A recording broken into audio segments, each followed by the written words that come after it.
观众朋友，再个轉到了討論嘅現場，今日新聞媒體單元帶大家來關注嘅係呢段時間，同亞太地區又進到新嘅變通，甚至講變化哦。先係美國推出了 INF， 也對呢個亞太地區會造成乜嘢樣嘅影響。嗰個是呢個美國軍艦經過台灣嘅海峽，當然呢對岸可能會有啲反應哦。今日搶到嘅是係呢個台北2號太空嘅通識教育中心嘅鍾國祥教授。高雄好，主持人好，各位觀眾朋友大家好。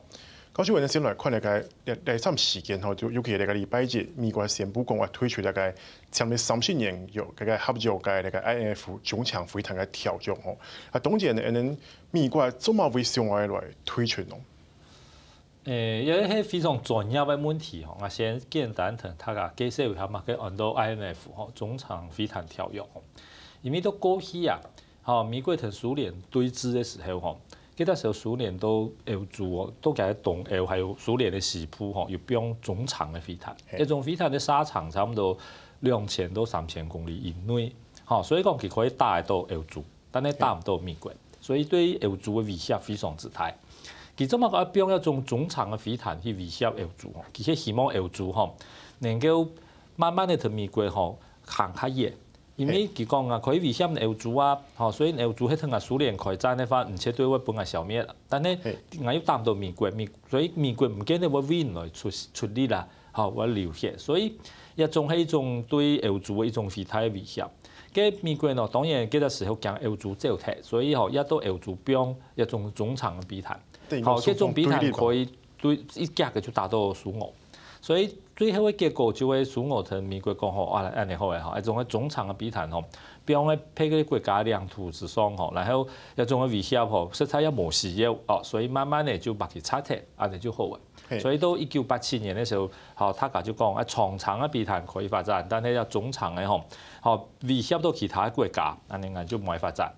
所以就嗰個時候就簽咗條約。後來呢，冷戰結束，蘇聯解體吼，自然而然一種咧，歐洲一種嘅飛彈嘅威脅就貴嘅幾乎就消失咗。所以啲條約吼，講實在嚟講，根本亦冇乜嘅太意義，留下啲飛條，下啲就其實冇乜嘅差別。嘅美國呢，天然係簽依啲條約吼，簽依啲事情來做，表示講佢依家對俄國非常嘅不滿意。但係呢，佢依下也不想完全同俄國處於一個非常壞嘅關係，因為依家佢同中國關係較壞，所以佢唔希望天然睇到，因此就拖依個較冇影響，而且時間也已經過咗當久，係種嘅條約來推出。代表講咯，第一，美國對俄國係非常不滿嘅；第二，表示講過去一種冷戰時候嘅一種嘅國際秩序。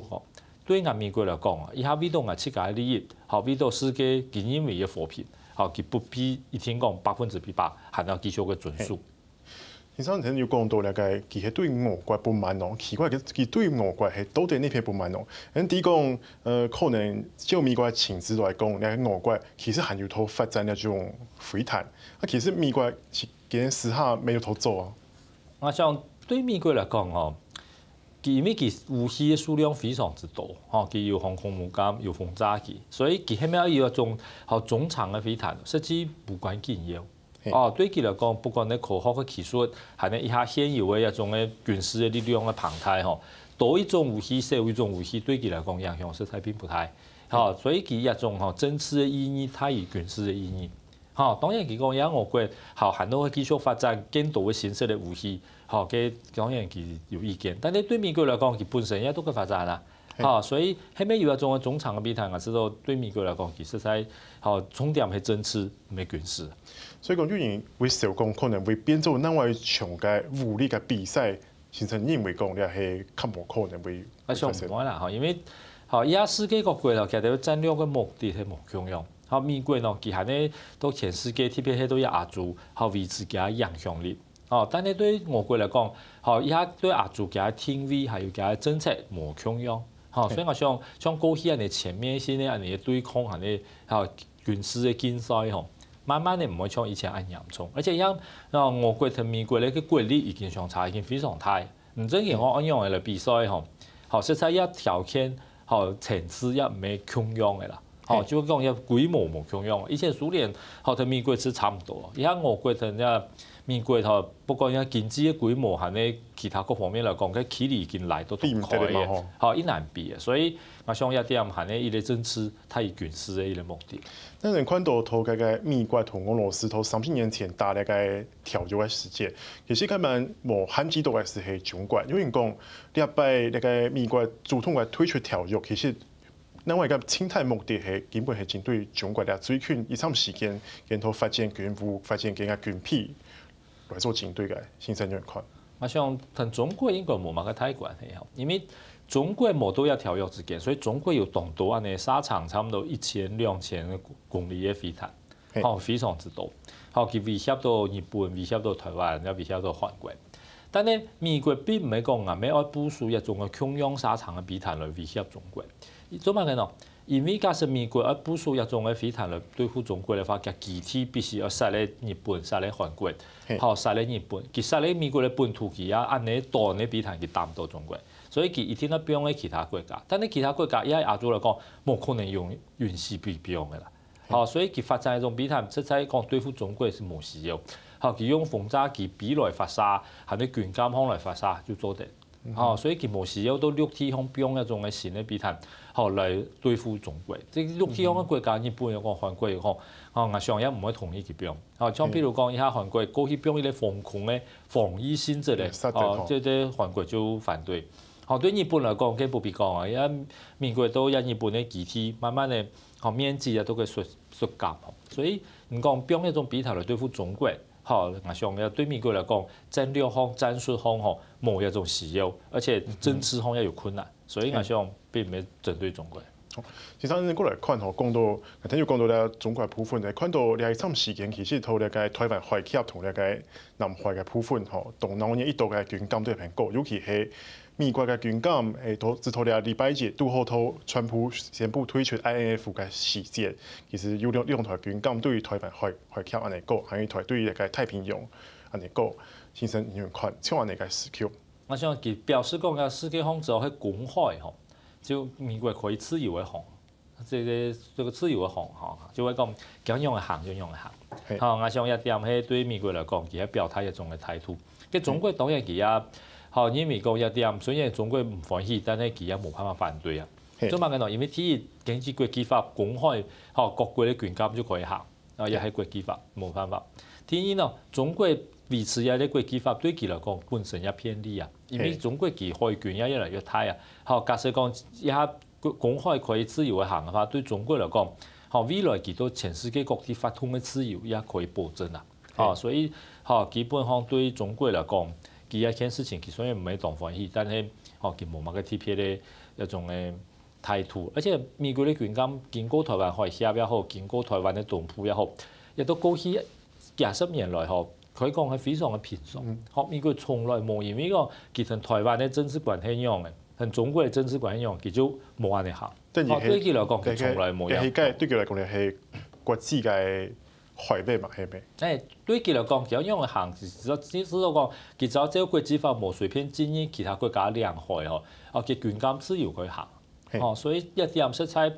並唔係乜嘅樣蠻重要嘅事情啊。佢自由航啊，有啲地方已經非常非常之久嘅。所以我知道，也不必過度嘅解脫啊。係呢個因為講也講就會對一啲企業嘅情況會有樣板嘅影響，我知道唔會。你看嚟其實第三時間，其實個軍艦來到台灣海峽，其實係見到見佔嘅。但係今年10年嘛，前年10年，韓國前一度是係前年嘅時節，不過上一擺有記錄嘅是係去年嘅，韓國上一擺是10年前嘅應該小鷹號嘅航空母艦。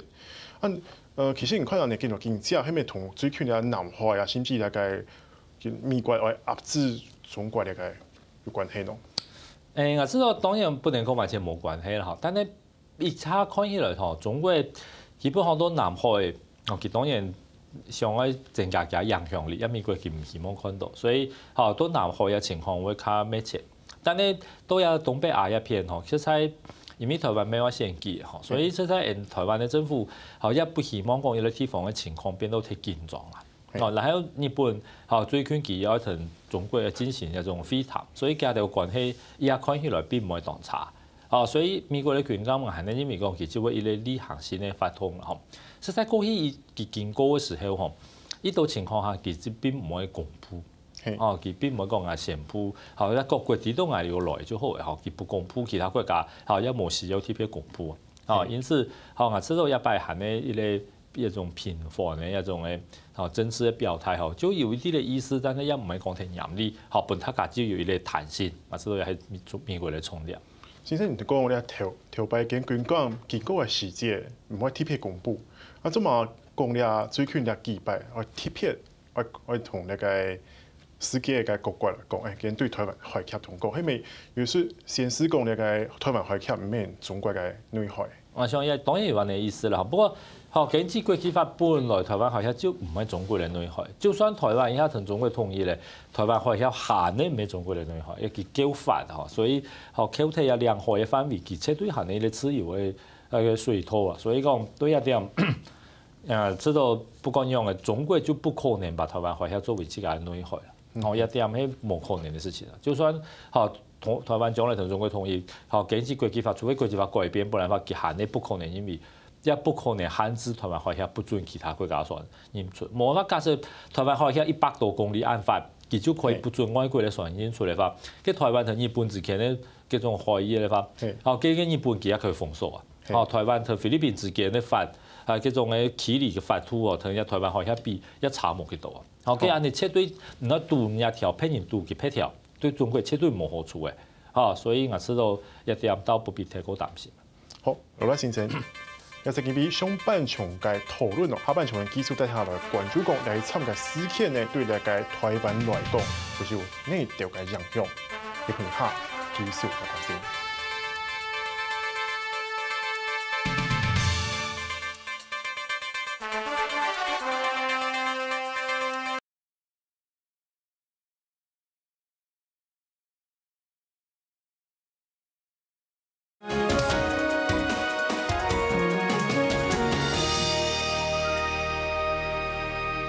歡迎觀眾再個轉到討論嘅現場。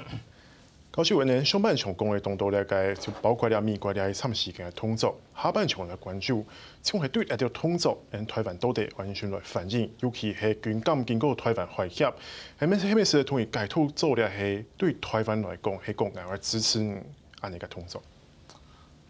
我想當然美國係唔希望中國改變現狀啦，因為佢中國武力較強。所以假設要用武力改變現狀嘅話，只有中國啦。所以美國也現在用武力的方式，都一片表示不能夠輕易改變現狀，所以你軍艦會經過。所以我想一點對中國當然有一天咧經過係作用啦。我想也係當清楚。但係台灣方面一當神奇啦，因為過去即中國派嘅軍艦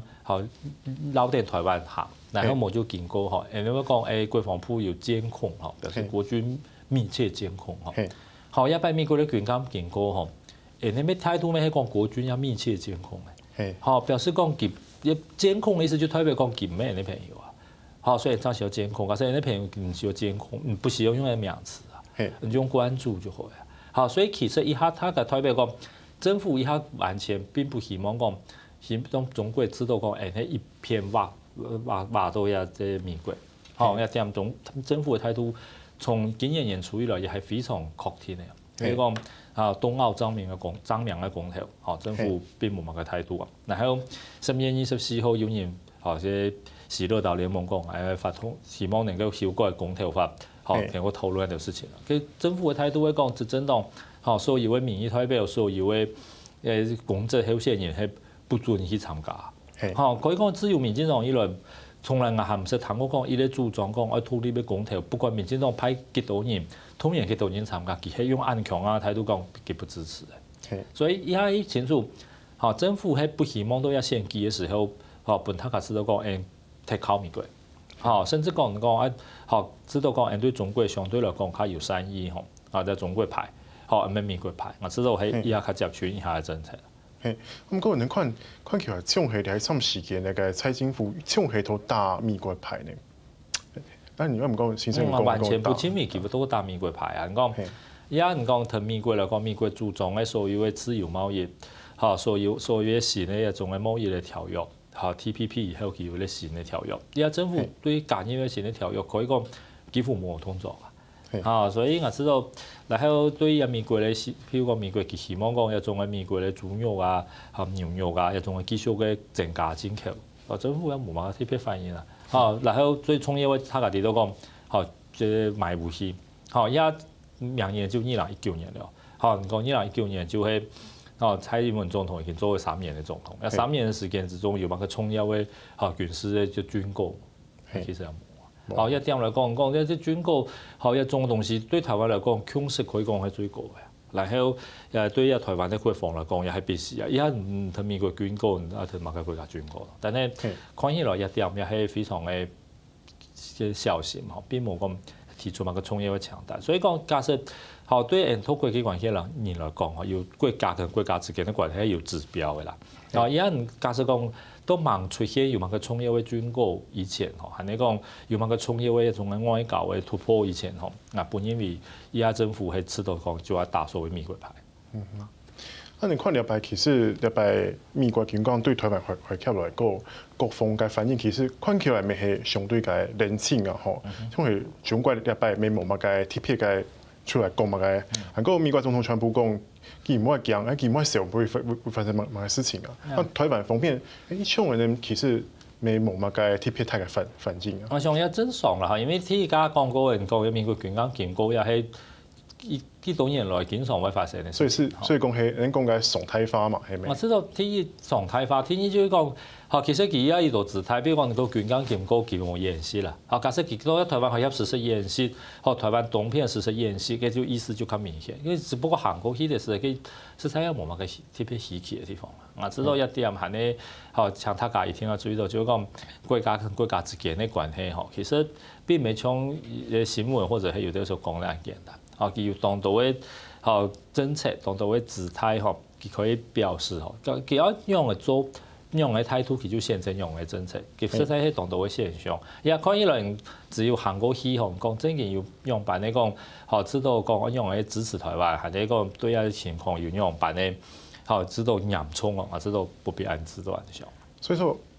告訴我們，因為講像係講，因為傳講後，你個視頻業美國嘅演習為頭，你個台海附近啊幾行，知道安尼機會有太冇。以後就。天氣會安尼影響係嘛？咩講人講嘅演習嚇，有可能同你嘅美軍會到台海附近來做演習嘛？我知道以下看起來冇乜嘅太可能，因為中國以下看起來佢最近一段時間佢到台海佢冇乜嘅太嘅軍事嘅發動。假設佢有嘅發生咧，跟講美國有乜嘅動作，其實有可能。但係以下看起來中國同美國之間，就美國咩可能中國有乜嘅動作啊，就天天有乜嘅動作，表示講人家一舉一動，就到我嘅控制當中。大家看起來，假設中國冇乜嘅太動作，講美國有乜嘅動作，將來中國真係有動作嘅時候，美國動作嘅嗰種嘅嚇阻嘅能力會變少。所以講對美國嚟講，一下佢係咧處於咧較一種較穩妥嘅表態，我知道可能性較高。其實，前邊一部分人過來看咧，個兩嘢就係講中國同日本方面啊，一場嘅關係有太改進。現在有人看禮拜日本首相安倍去到中國，又係7年來頭一屆做正式嘅外交訪問去中國，你用嚟看咧，其實因為而中國同美國有貿易戰嘛，跟日本不管用啊，佢係世界第三大嘅經濟體啊，工業技術嘛，佢甚至係第二啊，所以講。在中國一方面當然也要同日本改善關係，佢不能同時同美國同日本做天然，呢其實你冇辦法負擔，所以等下同佢同中國，同美國同關係唔好時候，佢當然要來日本啦。跟對日本嚟講，其實都有貿易方面，佢同中國嘅共同點嘛，就是講到美國同中國貿易戰嘅時候，其實利益未必講啊同美國其他強。對中日本還有利益，未必，所以日本一下要講清楚啦，佢都有貿易、經濟方面，佢係要自己嘅政策，而且而家美國講人咧對美國嘅貿易嘅一種嘅順差，世界各國不能夠太高，中國當然對美國順差最高，加千億，所以中國變成第一嘅目標。佢假設講真嘅要雙亞嘅順差嘅話，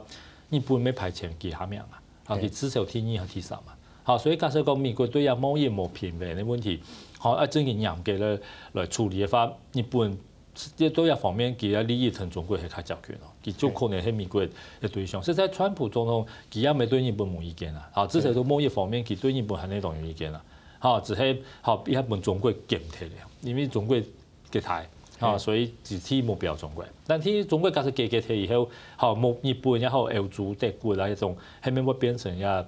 川普總統嘅下一個佢要改善嘅貿易嘅這種環境條件嘅一種嘅對象吼，一種可能性也係在存在。你哋喺美看到講咧，日本首相佢帶嚟500個嘅企業嘅經濟團哦，去到改變，所以講今日禮拜主要嘅見面係係透過嘅經濟方面係較重要嘅議題哦。而家世界上各國兩手去訪問吼，基本上停電嘅全部就係經濟方面嘅一種兩手吼，睇企業嘅投價一種人。你講中國習近平去上擺英國訪問，佢咪帶一群全部喺中國方面嘅一種嘅睇企業嘅負責人，嚇，所以也係非常正常。而且中國同日本之間嘅貿易本來就非常之大，嚇，加一年嘅貿易就夾千億美金嘛，所以嚇不管談乜嘅事情，除咗政治以外，不可能不談經濟嘅啦。啊，所以大家都認性啊，知道，好，佢當然也係非常嘅一種重要，而且中國有一個可能性，就係講，好，佢對日本吼，自從過去發生一種喺植天蟲嘅災變以後吼，佢附近咧嗰種種嘅這種農產品吼，好，就大家知道有污染，好，慢慢的全世界各國就放寬咧吼，只有中國同台灣以下係不准進入去，然後一擺中國應該話准進入去。好，所以也對安倍來講係一個政治還有經濟嘅勝利啦，吼。也中國當然也希望用一件事情來，好爭取日本嘅支持，安尼佢都對美國嘅貿易戰況較有利。所以一擺嘅重點可能就會一個係年嘅，就都可能一種嘅影響嘅地方嘅食品嘅開放。啊，那個開放對台灣來講，係咪會對台灣來講帶來動態壓力？講你中國都開放咧，按台灣係咪未傾開？台灣冇乜嘅壓力可言啦，因為台灣用公投啊。好，實在台灣不管用誒，都一件事情吼表現咧，對日本來講表現咧是比中國較強硬啊。台灣就始終不能進，就會不能入啊。好，跟中國點都很可以談嘛。所以日本對一件事情，對台灣已經好，不管係唔講 complain 抱怨也好，係呢抗議也好，實在已經講當久嘅。啊，其實都講一點，是在全世界各國對一件事情就已經冇乜嘅問題，包括美國在內，台灣都一點來講，好非常嘅強硬，啊不准入日本嘅一種相關嘅食品進口，甚至係用公投，哦一點對日本佢係看到當清楚啊。啊，當然台灣民主國家啦，吼，大家有意見，好用公投嘅方式，政府也不能禁止。好，但係不管用啊，對日本佢看到嘅就會其他觀察一個年代啊，啲公投嘅動向。假設講誒中國通過進口一隻日本嘅相關嘅食品，喺台灣嘅公投嘅結果之後，好，佢可能台灣就會全世界少數啊唯一嘅也有可能。哦，但係也就台灣民主國家，大家安尼現在也冇辦法。你睇禮拜中國同日本啊，主要咪係針對佢哋嘅關係之間，來做一個解凍啊，做一個改善來看，以後對台灣可比過來話日本來打日本牌來講，係咪咧日本牌咧嚇未冇人好打咧？實在台灣從以前到而家吼，你講打日本牌也實在一打冇辦法起來啦，因為譬如講過去來講，他個地方一台灣最重要嘅貿易嘅夥伴係中國，吼，然後天意就係講台灣吼長期來軍防也好，含嘅歷史教育以後，對日本嘅一種嘅出現。哦，含你講對日本是為一個侵略者，也始終係冇停止過啊。好，所以民間可能是日本，嚇啲人當多同日本嘅關係當好，官方，嚇實在對日本含你過去一種嘅對日本嘅歷史地位無白嘅態度改變。啊，比如講最近大家提到講對日本，嚇歷史上係都有人殺嚟，有啲所謂慰安婦嘅一種嘅雕像，啊一種嘅政府。並冇講你而家講一係咩嘢政府嘅態度，政府也講一種民間嘅一種嘅法統啊，你跟住韓國有冇差別？冇乜嘅差別，所以而且最近又講日本嘅火柴要實施啊，所以日本其他關心講，可能講都好時間問題啦。講就中國都改善關係嘅時候，台灣都人哋民主社會就對日本較行下嚴啦，所以就也係將來大家可能要考慮嘅問題。好。